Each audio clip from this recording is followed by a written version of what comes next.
bakit ba puro pangalan ng babae yung mga tela sa Pinas? Lahat na may Katrina, Gina, Beatrice, sino ba sila? Actually, hindi ko rin alam, so hindi natin naalamin yan. Hi everyone, it's Xarin from Smitten Kittens in my gray wig. Welcome back to my channel, and sa video natin ngayon, ang pag-uusapan natin ay usapang tela. Katuloy ito ng video ko noong nakaraang mga ilang linggo na nakaraan na pinag-usapan natin yung mga recommended kong sewing machine para sa mga beginners. So ngayon, pag-uusapan naman natin ay tela. Kasi paano ka makakapagtahi kung wala kang tela? Duh. So, maraming resources sa internet tungkol sa mga tela o fabric, maraming tutorials, maraming lectures, pero kadalasan English sila, and yung mga tawag nila sa tela sa ibang bansa, hindi yun yung tawag natin dito sa Pilipinas, or yung mga tawag ng vendor sa mga tela dito sa Pinas, usually iba. So, naisipan ko na Angkop lang na gumawa ko ng video in Tagalog or Taglish tungkol sa mga tela. So, if you're interested, please keep watching. So, ayun, kung nagtataka ako kayo, bakit ako nakaayos lately? Kasi ilang buwan na tayong nasa quarantine, tas yung mga wig ko and etc. Hindi ko na nagagamit. So, ayan, pagtsagaan nyo na. Anyway, sa mga hindi po nakakakilala sa akin, ako po si Satin, isa po akong cosplayer sa Pilipinas, and may experience po ako since 2013 or earlier sa pananahi because I make my own costumes. So, hindi ako professionally trained. So, anything I say here, please bear that in mind. If you know a professional or someone na mas may experience kaysa sa akin sa pananahi, please put their advice over mine. Magsiswitch na ako sa voiceover, and then magpapakita din ako ng video samples ng mga fabric or tela and yung mga project na ginawa ko using these fabrics. So, let's start. First off, we're gonna start with Katrina fabric. Ito yung go-to fabric ko nung nagsisimula pa lang ako mag-cosplay because it's cheap. It has a wide variety of colors as well. It's a medium weight, medium density woven fabric. So, yung hobby niya, makikita mo hindi pinong-pino, but it's still good enough. You can use Katrina for a lot of things. I keep a lot of stock of this because it really comes in a variety of colors. Minsan there's a color that I need that I can't find sa ibang tela, but Katrina probably has it. I make anything from appliance covers to my costumes with it. You'll find that sellers vary in their Katrina. Yung ibang seller mas manipis yung Katrina nila, yung iba mas makapal. It really depends.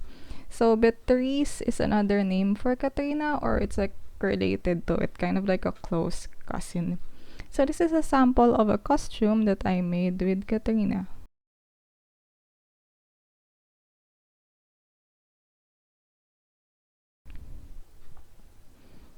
Next fabric we're gonna be talking about is peach twill fabric. It's another one of my go-to fabrics for garments.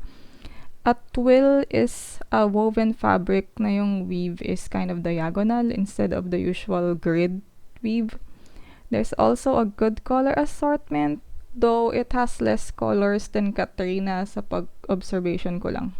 This fabric is lightweight, has solid color, and has a nice drape o may flow siya. So, I use it when I have to make costumes or garments that need to drape, need to flow, kailangan may movement, like capes or full skirts. Like in the sample this I made here, it's a full circle skirt, so it has to move a lot. It actually moves pretty nicely. So yeah, so peach twill is a good choice for costumes or garments like that.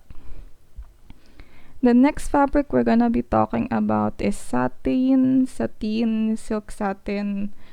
People call it different names, sellers call it different names. It's characterized by the shine on the fabric, and iba-iba nga yung variety niya sa local market. They vary in quality and weight. This one here is costume satin. This is the cheapest, thinnest one. Pag nagpatahi ka sa mananahi ng costume, a lot of them think or will make a costume out of costume satin just because it's cheap. But this has a really tacky shine to it. So you see here with my lights, it's already reflecting a lot of light. So imagine if you're doing photography and nasa labas ka. So it's really unflattering when it's shot with flash or any lights at all. I do use it though for accents, which is like bias piping or other things that are fine to shine in the costume, but not the entire costume out of it.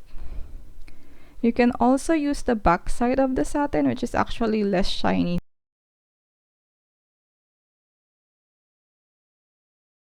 There's also medium weight, heavyweight satin. So as you can see, may kintab pa rin siya, pero yung kintab niya hindi yung sobrang nakakasilaw. It's muted.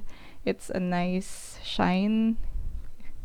So I would recommend this for costumes that would require satin, but don't go the cheap satin route.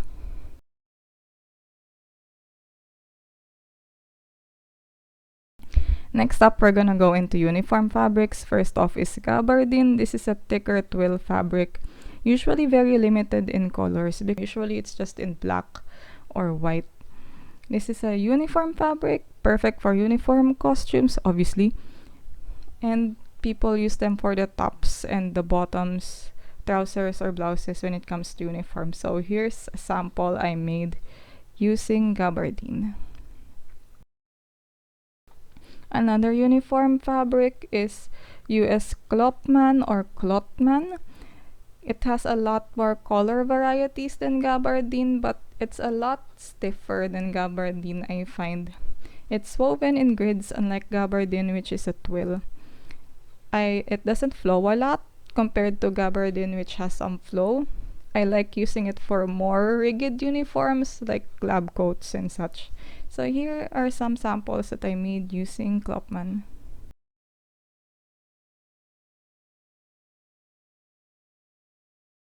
Okay, now we're going into wool blends. So there are various wool blends in the market. And when you go to Divisoria or Bentahan ng Tela and you say you're making a jacket or a suit or a higher end office uniform, like with the silk moniker, when they say silk satin, it's not actually silk. So same with these wool blends, they're not actual wool or not pure wool. A lot of them are mixed wool. Real wool is pretty expensive. Now lately, I really like using these kahit mas mahal, probably because nag-level up na ako from my Katrina days. Iba lang yung pakiramdam niya sa skin compared to Katrina or other cheaper fabrics. So if what I'm making is a uniform or a jacket or an office wear like this party Jehi outfit here, I would use a wool blend. It just feels so much nicer on the skin. Next is everyone's favorite fabric when it comes to Christmas. We have velvet or velveteen. It's fuzzy fabric that's often red and often seen in Santa outfits. Like satin, some have a really shiny pile and some have a more muted luster. And by the way, pile is what you call the furry strands on the fabric. So yeah, some have longer or shorter pile. Some have shinier pile and some have a higher quality. May mas manipis din, may mas makapal. There's some that come with a stretch and some that don't come with a stretch. So here's an example. Obviously, it's a Christmas outfit. This is my Christmas CC cosplay from KYOCIREJ. Next, because we've been talking about piles anyway, this is Faux Fur. So usually now it's used for flat lays or product photos, but you can also use it for whatever you want. If you want to make a rug, table runner, or throw pillows, this is a great idea, or also costumes that require fur. The price of fur varies and it really depends a lot on the pile and the quality of the fibers. So something with a longer pile, longer fibers, always more expensive. This one, for example, is at 500 plus a yard, and while a shorter pile like this is a lot cheaper. So I don't know exactly how much it is kasi dinonate lang sa akin yun. And then we have organza or frosted organza. Organza is a see-through fabric. It's stiff enough to have volume, but it's soft enough to gather. So in the Lolita fashion realm, this is usually used to make petticoats. It's also used to make things that have to be sheer, like veils or other stuff. Next up is interfacing or pilon or pilon, however you spell it. Pilon is actually a brand in the US that makes interfacing. So the actual word for this is interfacing, but mga locals or local mananahi, they just call it pilon, but pilon is a brand, like they call toothpaste Colgate. But anyway, it's used to give stability or support for flimsier fabrics, to reinforce a collar or a shoulder. So, pampatigas or pampakapal. There's a fusible type, iron-on, na pag plinansya mo, didikit siya dun sa fabric. And there's a non-fusible type. Tas, they have varying thickness as well. So, yung price depends kung fusible ba siya, kung gaano siya kakapal, etc.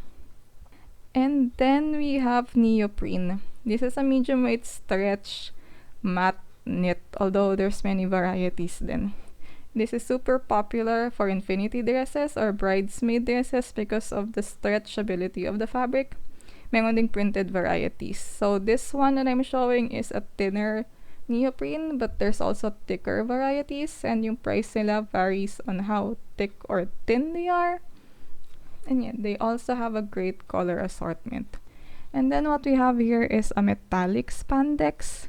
It has a wet look, leather look, which is perfect for those types of costumes. I don't know what else you'd use it for, maybe for dance outfits.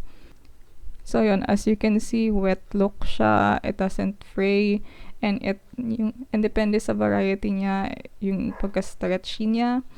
I usually avoid making costumes na with this wet look leather thing or with PU leather because over time, you just can't launder it as well. It doesn't take to water very well, and over time magpipeel off yung quote-unquote leather.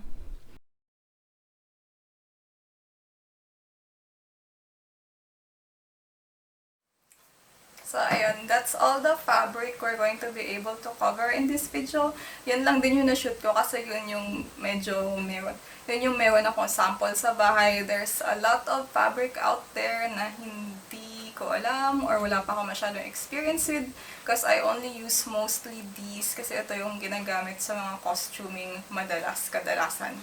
Saan ba ako nabili ng tela? So, well, usually noon, bago magka-COVID, napunta ako sa Divisoria with friends and doon kami namimili ng tela kasi ngayon, syempre, ibang panahon na, hindi ako makapunta sa Divisoria because I'm from the province. So, nabili na lang ako online. Marami ka na mabibilhan online ngayon sa Shopee or Lazada.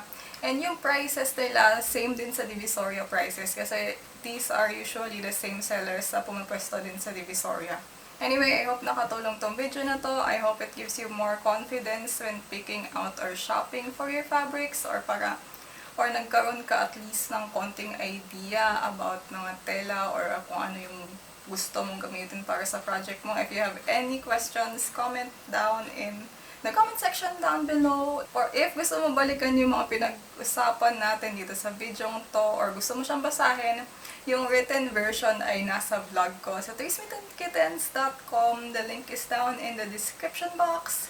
And if you want me to talk about anything else na related to cosplay, crafting, business talk, online business talk, please comment as well. I'll try to cover that sa mga upcoming kong videos. And this harness that I'm wearing is by my friend Giandra from Dark Sweet Soul. So please support small businesses and my fellow crafters. If you also have a small business and handicrafts, you make your own items, please comment down below para ma-visit ko. By the way, thank you so much everyone for 500 plus subscribers. We're actually almost at 600 now. So 700 now. So yun, so hoping we reach 1K someday. So yun, maraming salamat po. And I'm going to try my best to make more educational and helpful videos para sa viewers ko. Love you so much.